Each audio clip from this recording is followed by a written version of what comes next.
Presiden Prabowo Subianto menggelar rapat terbatas dengan sejumlah menteri dan pimpinan lembaga di Jalan Kertanegara, Jakarta Selatan pada Minggu malam.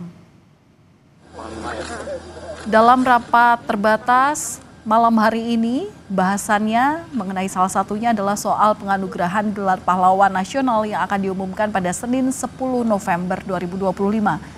Mensesnek Prasetyo Hadi bilang akan ada 10 nama yang diberi gelar pahlawan setelah Presiden mendapat masukan dari Ketua MPR dan Wakil DPR. Mas, kalau tadi kan terkait dengan, kan tadi juga ada Pak Fadlizon, apakah itu juga berkaitan dengan Hari Pahlawan atau besok? Oh iya. Itu apa itu Pak mungkin yang dibahas secara spesifik? Finalisasi aja, finalisasi. Tadi juga kemudian Bapak Presiden mendapatkan masukan dari Ketua MPR, kemudian dari Wakil Ketua DPR, karena memang cara bekerja beliau kan.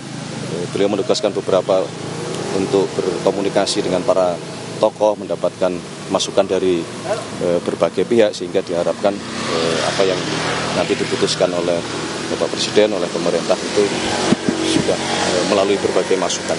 Besok insya Allah akan diumumkan. Diumumkan oleh siapa Pak? Ya. Diumumkan langsung oleh Pak Presiden atau seperti apa? Iya. Berapa nama? Kurang lebih 10 nama.